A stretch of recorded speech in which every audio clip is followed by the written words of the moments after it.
إن الحمد لله والصلاة والسلام على رسول الله آله وصحبه والتابعين وأجمعين ومن والاه. Assalamu alaikum wa rahmatullahi wa barakatuh. My name is Marzouk Mazid. I'm your host for today's episode. Joining alongside me today is our co-host Mehtan. I'm Mehtan Rahman.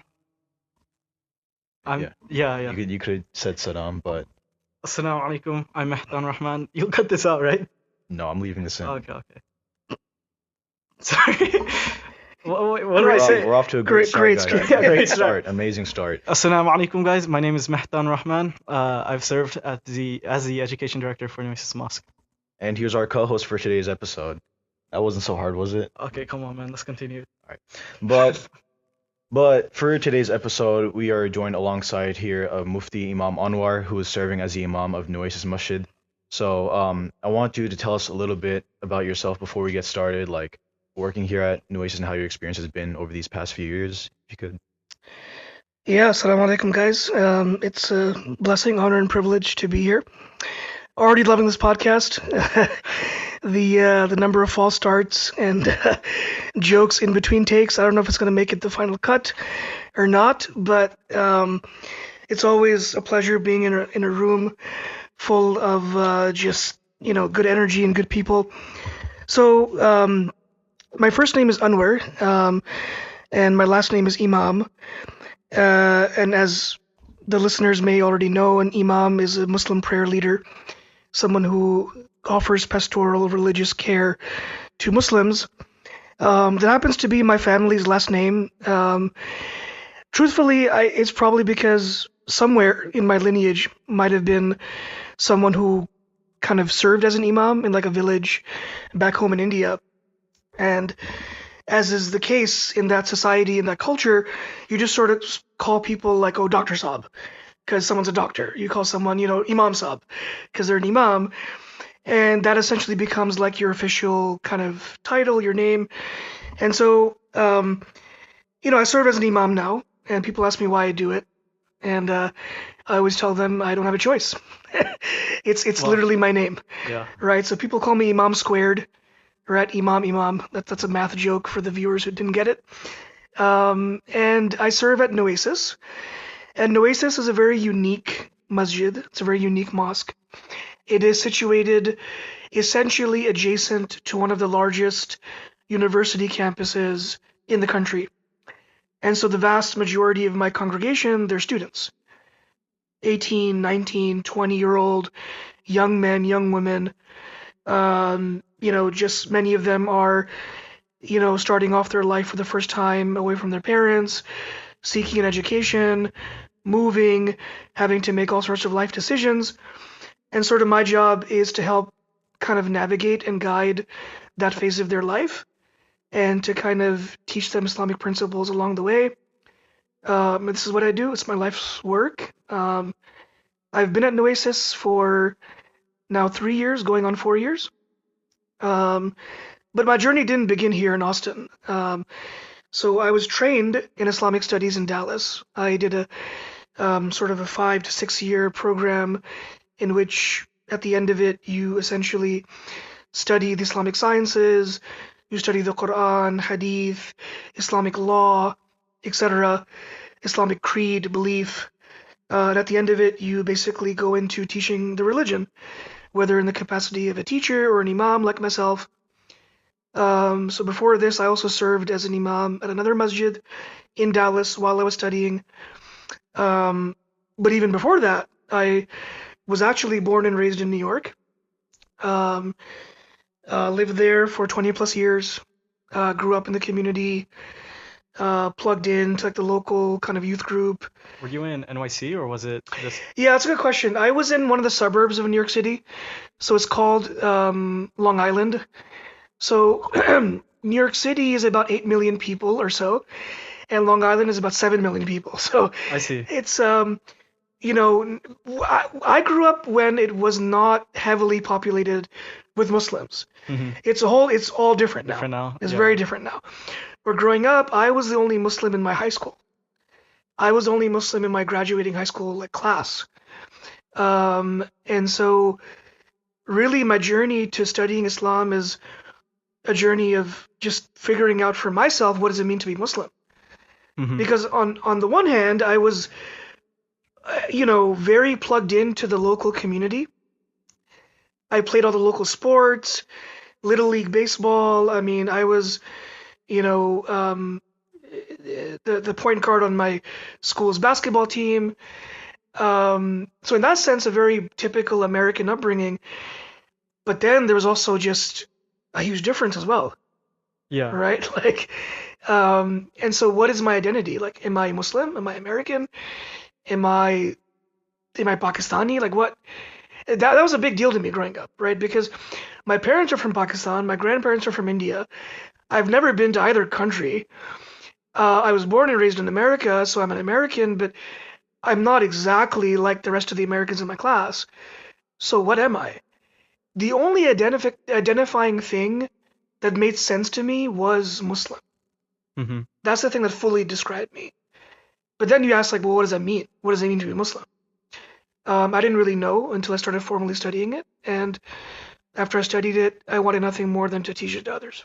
I see. So, that last point is kind of interesting. Just about like finding the identity, and I think, especially like there's this one quote, right? I forget from who, but the one thing where like however Islam is practiced the next 30 years in America, and that's how it will be practiced for the next 300 years. And so, kind of in this sense, there's like a need for like some communal Islamic identity, societal identity within America. And so, like thinking back to what you do here at Nueces, how do you see your work here contributing towards that? Yeah, I mean, look, I think it's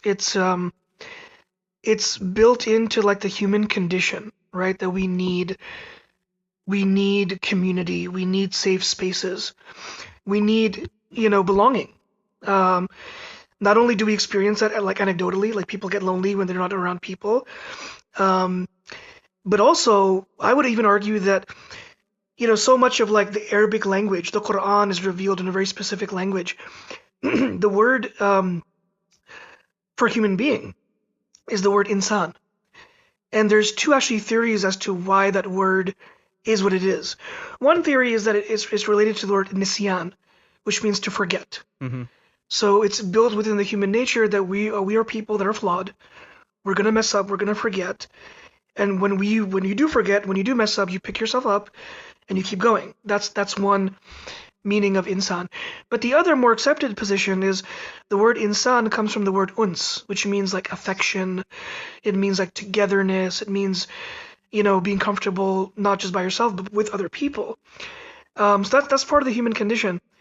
And the thing about college, I'll just speak to, like you said, what we're doing here at Nueces. Even though I think community, I mean, every Muslim center, every Islamic center, masjid, desires to create community. I think it's even more critically important at Nueces.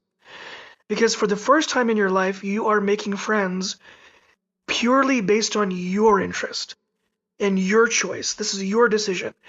Because you think back before, the friends you made growing up, I mean, early on, they're probably just children of, people that your parents knew. Yeah. And then you plug into something at school. These are people that live by you. So you go to the same school district, right? Like, how much of it is real shared values? But in college, you get to really do that. I see. There's a community for everybody in college, for every interest. And so if we don't make Islam like palatable, digestible, attractive to people, they're going to find community elsewhere because everyone's craving it. And what a beautiful thing it is that people find community at the masjid, right? Being 18, 19 years old. Your parents are no longer like breathing down your neck, or maybe they are, right? But you don't live at home anymore, right? It's your choice. And I think it's beautiful that people at Nueces choose to wake up at 5 a.m., come to the masjid, cook breakfast for the community, and at any given Friday, you'll have hundreds of young people in the courtyard having breakfast together.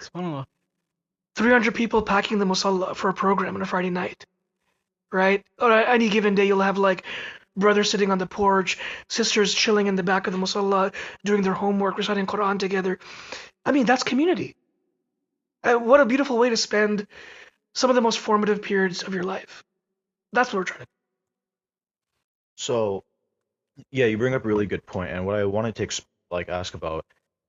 So when it comes to the experience of like Muslim students here at Nueces, can you expand a little bit on what you've experienced from non-Muslim students who've displayed or shown at least some kind of interest in Islam as well? Like how often have Yeah, they yeah, come that's a here? really good question. Actually, right before we started recording, we had yet another shahada We did, in the yeah. musalla. Mhm. Someone that came, attended Jummah, attended the Friday It's actually the prayer. reason why I came up with that question. I Yeah, saw yeah, that, yeah. yeah, and I was like, And maybe and why and, but, not? and so that scene that we just witnessed is not uncommon. Hmm. Is not uncommon. So I would attribute it to a number of things. Obviously, strategically, we are nestled here at Nueces between academia and government. The campus is 2 blocks away, the capital is 4 blocks away, and we're right in the middle of it. So we are right in the middle of some of the most educated, curious, intelligent people like the world has to offer. Um, and so it's not uncommon for people to seek out the local mosque and just kind of come, observe the prayer, listen to the sermon. In fact, earlier today for the Friday prayer, we had a number of guests who were non-Muslim. They came. There was one guy in the corner who was scribbling down notes. Some other person was, came there because they wanted to explore becoming Muslim, and of course he did after the prayer was over. But we see this all the time, all the time. Um, I think to answer your question directly, what non-Muslims are struck by when they arrive at the masjid for the very first time, I think the simplistic beauty of Islam really shines through. The fact that this mosque, like many other mosques around the world, there's no graven images, there's no altar. It's a simple room that's pretty much empty, full of Mm. people that just want to pray to God. There are no distractions. And the profoundly simple nature of the religion, I think, really strikes people. I've heard this feedback a lot. That, like, this was, I can't put my finger on it, but I entered this space and it felt so tranquil. Um, so yeah, I think that we hear a lot. And to add to that also is we do a deliberate job here at Nueces to be intentional about forming community. So the other feedback we get is, you may enter a sacred space and you're not part of that community right away, and so people may just ignore you. Right? That's very common. But here at Nueces, we try to do a good job of, somebody comes in and we make sure there's someone there to greet them. Um, we make sure that they have someone to talk to. We make sure there's someone that's, no one eats alone here. All right. Um, so I can tell you that's built into the ethos of our volunteers. Every Ramadan, we have a meeting. We prep the volunteers. We're going to get a lot of volume, high traffic. How do we expect y'all as volunteers of the masjid to deal with this, with so many people coming in? We tell them, it's easy to sit with your friends, people you already know, but make it a point to seek out someone you don't know. Say salam to the person you don't know. Break bread and eat with someone you don't know, right? And this ultimately is a prophetic, commandment, right? That Hmm. you say salam to man arafta, someone you recognize and know, وَمَن لَمْ تَعْرِفْ, and someone you don't know. The Prophet said, "Afsh salam," spread salam to both types of people. Yeah. So Yeah, so kind of thinking about that, like you have to deal with Muslims, non-Muslims, and so you kind of have to deal with everyone across the board, and even within like Muslims, right? There's a whole range of people, students, maybe older uncles as well that you have to deal with. And so just kind of considering this whole demographic, so to speak, mm, how would you describe your approach and philosophy towards your community?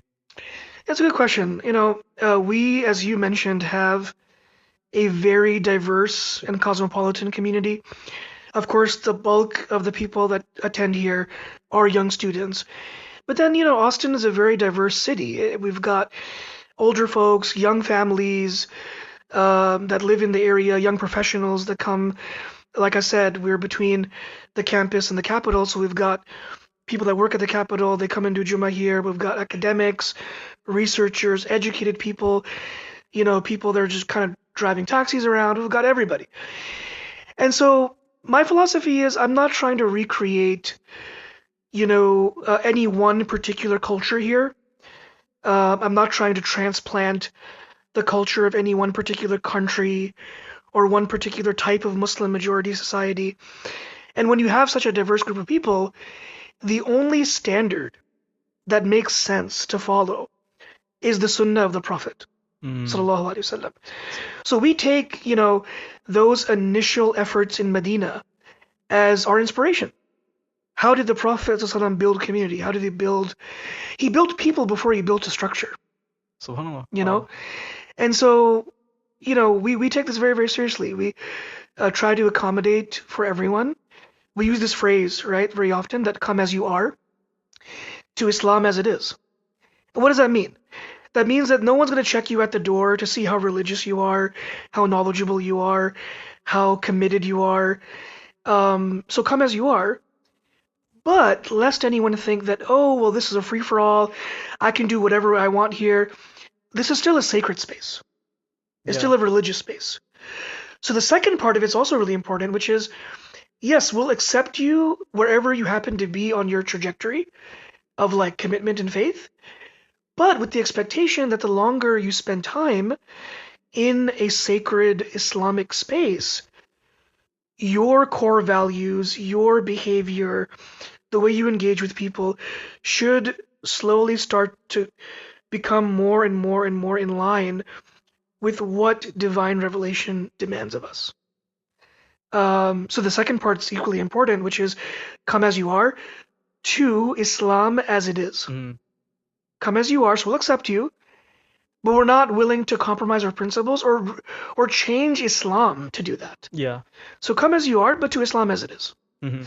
Which is why, some of like the softer skills and some of like the details, let's say of like Islamic law, of other things that may be expectations in some other more traditional circles, it's not that we don't value them here, but we actually view that fundamentally not as a prerequisite when you come in, but as a goal that you work to on your way out.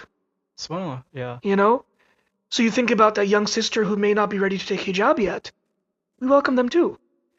But the more time you spend learning about Allah and falling in love with His Messenger and really taking the male and female companions as your role models, after 4 years are over, naturally, organically, you will want to start wearing the hijab, as one example, but there are many, right? Out of your own accord, out of your own love, right?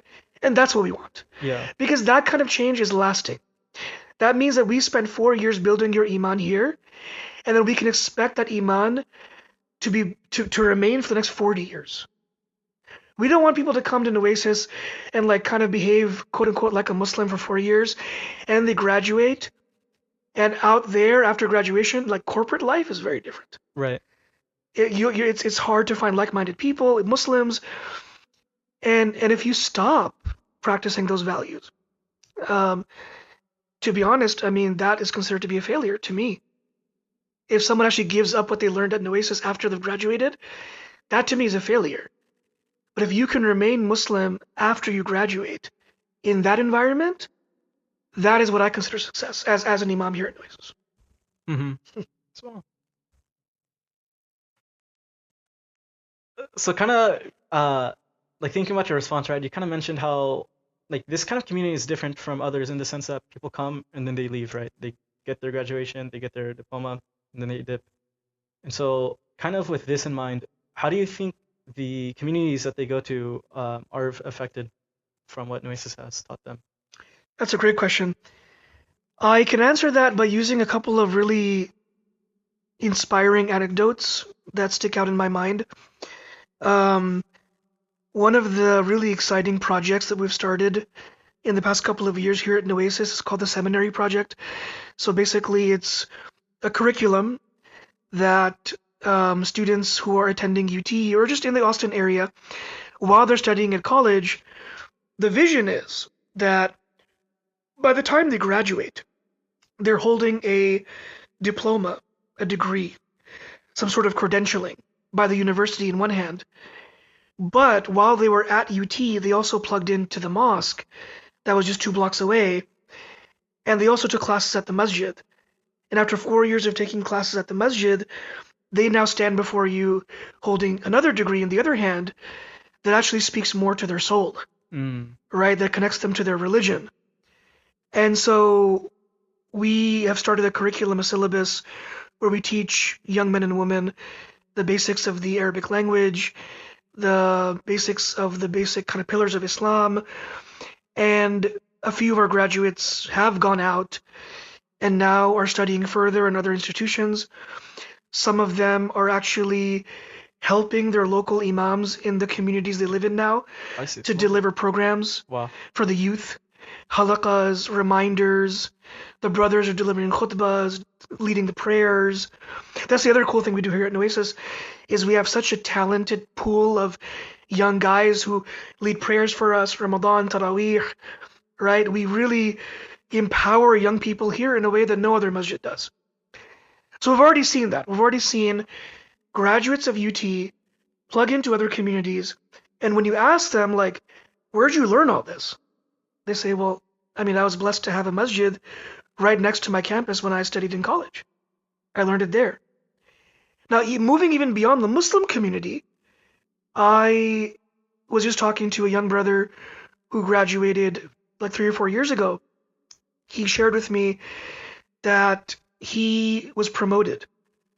He was the youngest individual to be promoted to an executive level position in his company.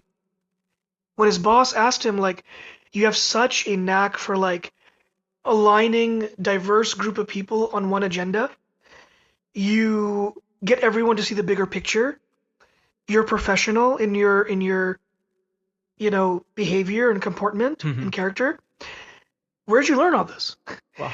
And he goes, well, not at college per se, not in my degree. I learned it at my local mosque because there was a masjid right next to my campus. And what made it unique is that not only did it cater to students, but it was also student run. And that's the other aspect we didn't talk about, which is every year we have a talented group of at least 10 young men and women who serve in the student executive committee who basically run the day-to-day operations of the masjid. And he said, I learned to manage people because I served the mosque when I was 19 years old. And that's directly contributed to the work I do now. So you ask the kind of people we produce, that's a small taste of it.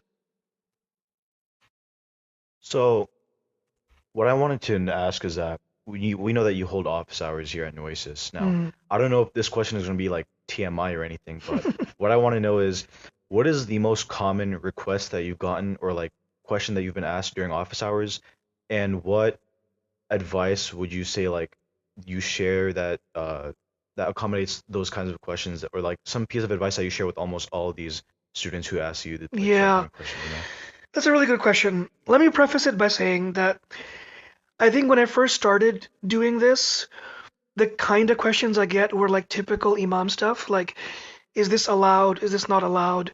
What is the relevant kind of ruling for this? Am I allowed to do this? Am I not allowed to do that? And while I still get those questions and I still appreciate them, I think over the years, this type of questions I get have changed. I think the more I get to know students, the more I take an interest in their life.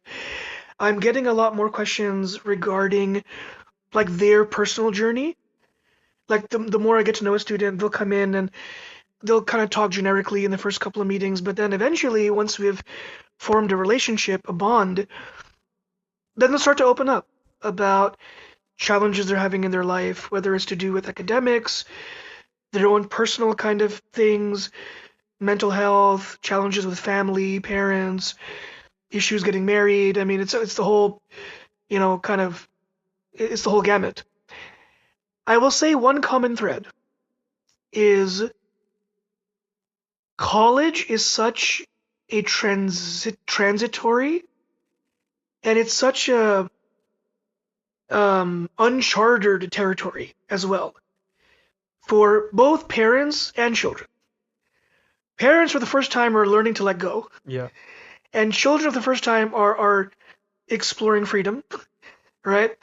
And I think that can lead to some tension in like relationships. Like when I go back home, I'm used to being out at late hours. I'm used to studying until like 3 a.m. my parents want me to have dinner together like we used to when I was 17, 16 years old. Mm-hmm. And I have a curfew when I go back home. And I don't have one when I'm in Austin because I'm living by myself. Or some of us. Well, one of the hosts of this beautiful podcast is a local here. Yep. But I'm born and raised. born and raised. Yep. Yeah. True May Allah Austinite. forgive you. May Allah forgive you. You're from Amarillo. I don't want to hear. Chill. Yeah, I don't know if you can talk about it. But I think so this is a common thing that I find sort of tension in the household. And you ask me what advice I give in situations like that. I tell them that, don't respond to what your parents are saying, but dig deeper and try to realize what's the emotion behind what they're saying. To give another example, right? Of course, at this stage of life, students for the first time are thinking very seriously about getting married. Right? They're at their phase of life where career is right around the corner.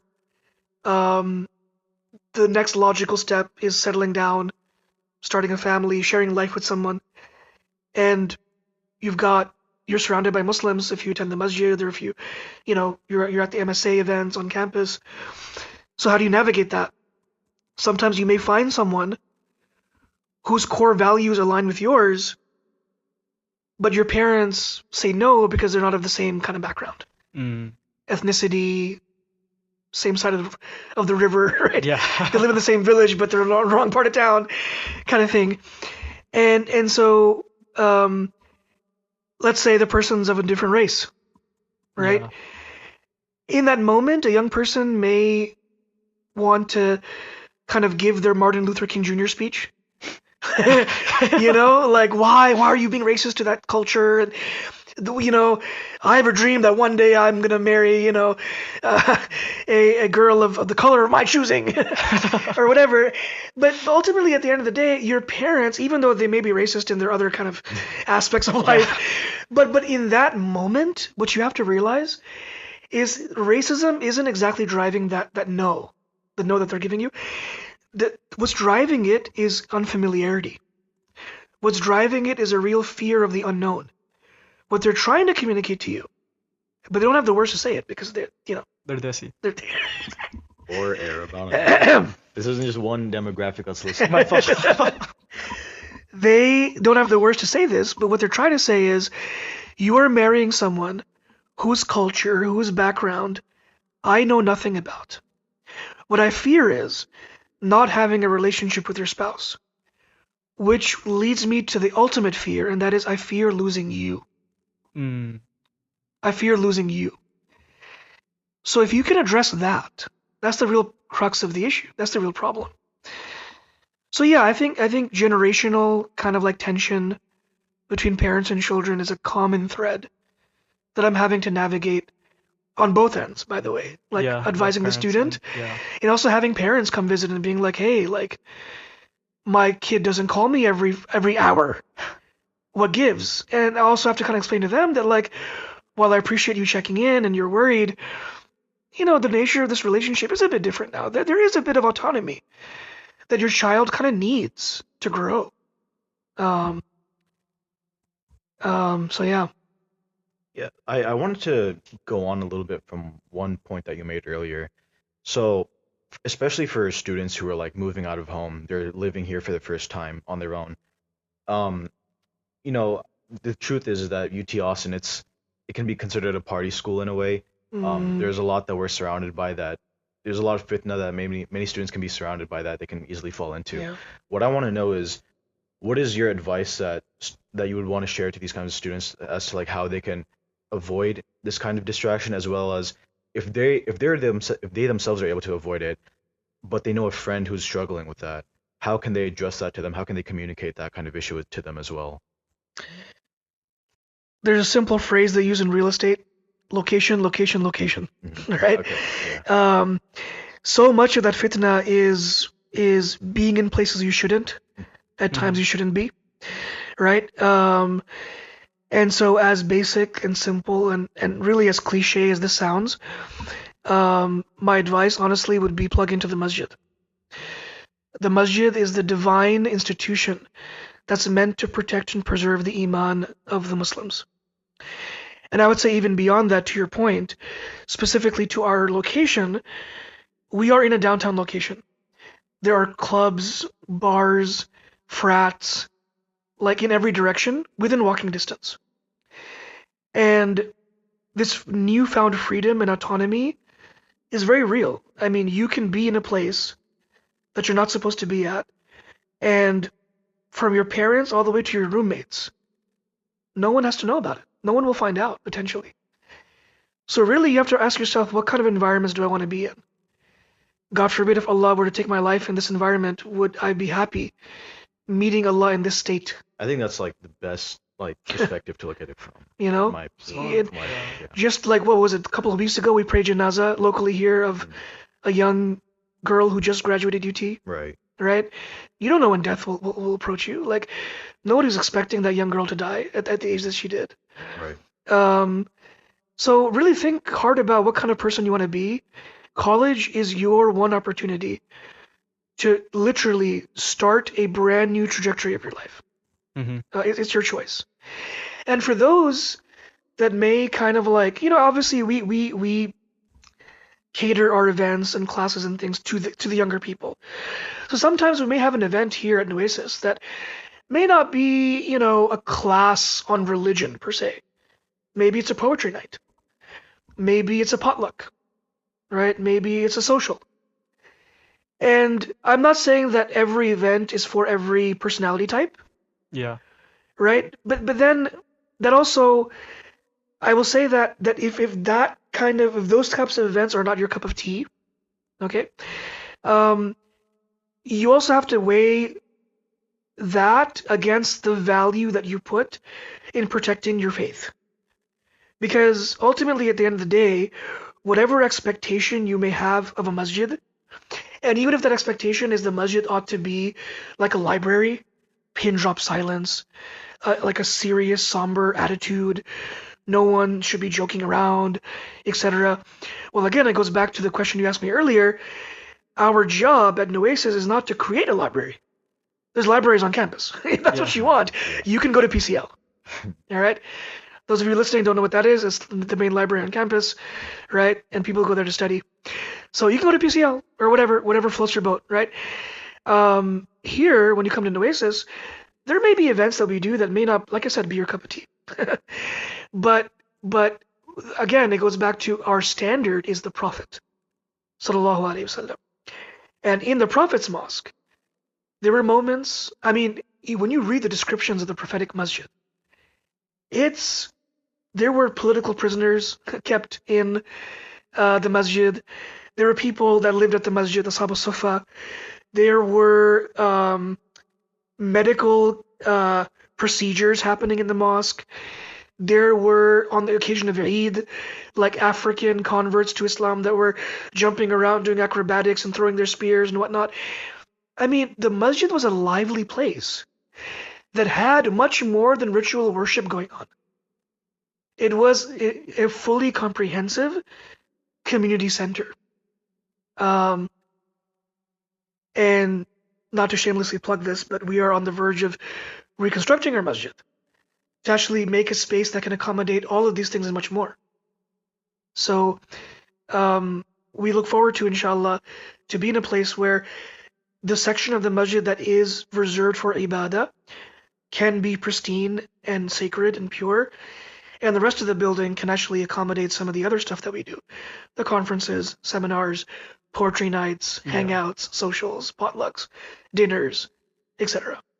Yeah. So One thing that I wanted to briefly mention, I know now there's an event that has happened that our community holds. I don't know if it's associated with Nueces or with seminary, but it's a visit to the graveyard, the cemetery. yeah. Now, me personally, I think now while I did not attend the cemetery event with Nueces, I did attend with my family just because one day my dad, he was just like, it was during Ramadan after Fajr, after Suhr, he said, let's just take a visit. And I think this is something that I would definitely recommend to like many people out there, because it's one of those few experiences that really opens your eyes when you're walking around all these graves and you think like majority of these people here, they probably didn't know that the last day was going to be their last day. They probably were just living life as usual, and Mm-hmm. then something happened, and then that just ends up being their last day. But we're still here. We're still, breathing air. We're Mm-hmm. still walking around and stuff. Um, so while they while they finished the chance that they had, we still get to continue living ours. So why would you want to jeopardize that and make it in a way Mm-hmm. where, Mm-hmm. you know, like you still have a chance Mm-hmm. to change, is what I'm saying. And that's definitely something that I guess for all of our listeners, like that's one of the few things that I would definitely recommend to many people out there. What do you think? Like, I know. No, that feedback is something we get every single year. It's one of the most powerful kind of things that we offer. Um, and it's striking to me the sheer amount of young students who come on that trip that kind of admit to me that I've never been to a graveyard before. Right, You yeah. know, it's a really eye-opening, somber, transformative experience, and the encouragement of the Prophet ﷺ, it really, reigns supremely true. And that is, he said, وَمَنْ أَرَادَ أَنْ يَزُورَ الْقُبُورَ, whoever intends to visit the grave, فَلْيَزُرْ, should definitely make it a point to do so, because just that simple act of alone of just visiting, right? Not to mention all the reflection that you get upon your own demise, how much you're valuing your time, just the visitation itself. He says, فَإِنَّهَا تُذَكِّرُنَا الْآخِرَةِ, it reminds you of the hereafter. Right. And I think it's really telling that one of the last things the Prophet did, sallallahu before he passed away himself, is that he visited the graveyard. There's a famous companion who used to prepare water for his wudu in the mornings, and so he helped him kind of get up and make wudu, and then they would go to the masjid. The Prophet would then pray tahajjud, but that morning he instead went to the graveyard and made dua, profusely prayed for his companions, those who had already gone. And the narrations tell us that the Prophet ﷺ passed away approximately 2 weeks after that. So, yeah, it's a profound experience. Kind of thinking about the afterlife and all of these things, right? I kind of want to ask, what do you think is the biggest mistake your community tends to make, or even like the biggest mistake like people make in general, all our listeners or whatever? Like even like the one thing we do the most that would take us to hell or something. Okay, wasn't expecting hell. I Yeah, I was gonna thought say, maybe. I was like, wait, what? Everything was fine, and then you Yeah, added until to hell. I that was like, last, what?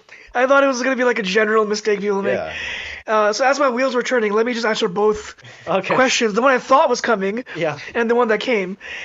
I think in relation to the graveyard and just not knowing when your time will be up, I was gonna say that people end up settling for short-term pleasure in exchange for long-term gains, right? So I think that people lack foresight, like they lack long-term vision. I think that's a big problem. I think visiting the graves definitely helps in like explaining to people that tomorrow's not guaranteed to anybody, right? But related to that, obviously, is mistakes we make that could ultimately doom us to the ultimate punishment, which is entrance into the hellfire. We ask Allah to protect all of us, our loved ones, our family members. I can speak to specifically the demographic I serve. I would venture to guess that this is a problem for other people as well.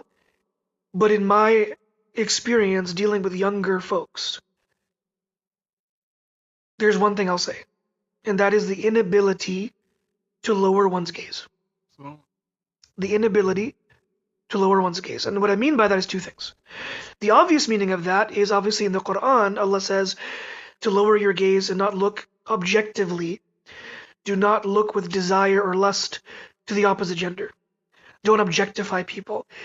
I cannot tell you how many young, talented men and women who are just on a great trajectory, but then their life got totally sidetracked because they end up obsessing over someone and, falling in love, yada yada, and that just totally derails their education, their common sense, everything.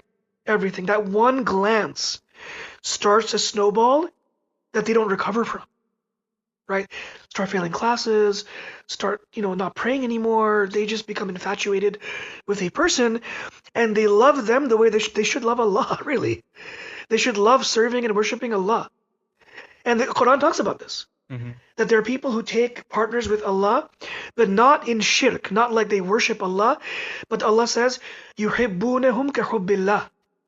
They love them the way that they should love Allah. But it all starts with a gaze, not controlling your gaze. That's number one. The second aspect of controlling one's gaze is Allah in the Quran also tells us that do not extend your gaze towards what other people have been blessed with.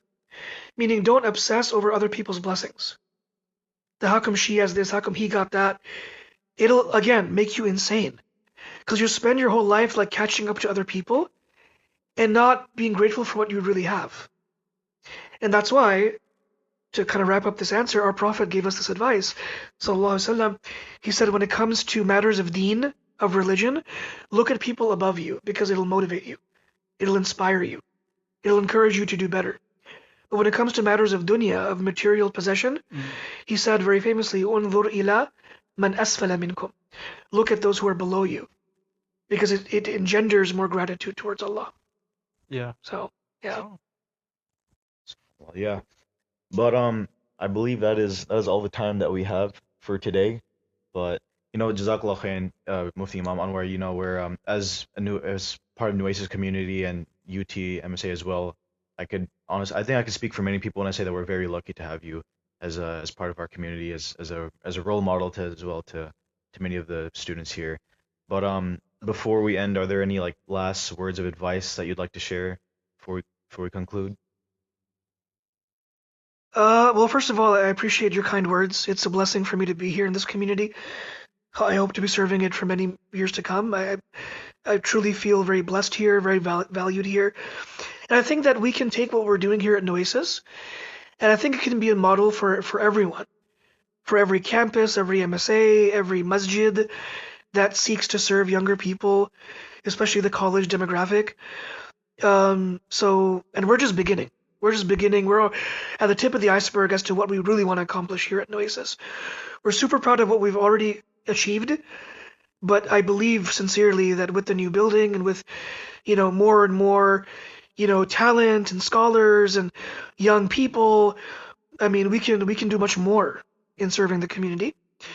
The last bit of advice I would give is look at who you surround yourself with. Cut yourself off from people that don't remind you of Allah, and really value the people that are honest with you and remind you of Allah. And it makes all the difference. It makes all the difference. And yeah. Perfect. Yeah. Jazakallah Thanks for having khairan. me. Happy to be here. Yeah, alhamdulillah. But that's about it for today. Jazakallah khairan for listening, everyone, and inshallah we will catch you in the next episode. Assalamu alaikum. Assalamu alaikum. Wassalam. اللهم صل على محمد وآل آل محمد كما صليت على إبراهيم وآل آل إبراهيم إنك حميد مجيد ربنا فاغفر لنا ذنوبنا وكفر عنا سيئاتنا وتوفنا مع الأبرار ربنا وآتنا ما وعدتنا على رسلك ولا تخرنا يوم القيامة إنك لا تخلف الميعاد ربنا آتنا في الدنيا حسنة وفي الآخرة حسنة وقنا عذاب النار ربنا تقبل منا إنك أنت السميع العليم يا مقلب القلوب ثبت قلوبنا على دينك. Ya Allah subhanahu wa ta'ala, we ask that you reward our beloved Imam Mufti Anwar, not only for the time he graciously gave to us today, but for all of his works and efforts and intentions in supporting your masjid and supporting your house. Whether his efforts, whether his intentions are seen by the community or left unseen, whether they are loved or unloved. And we ask that you make this community an example of the prophets, of the communities that they had. We ask that you mirror this masjid after the masajid that the Prophet sallallahu alaihi wasallam established. Subhana rabbika rabbi izzati amma yasifun wa salamun ala mursalin walhamdulillahi rabbil alameen.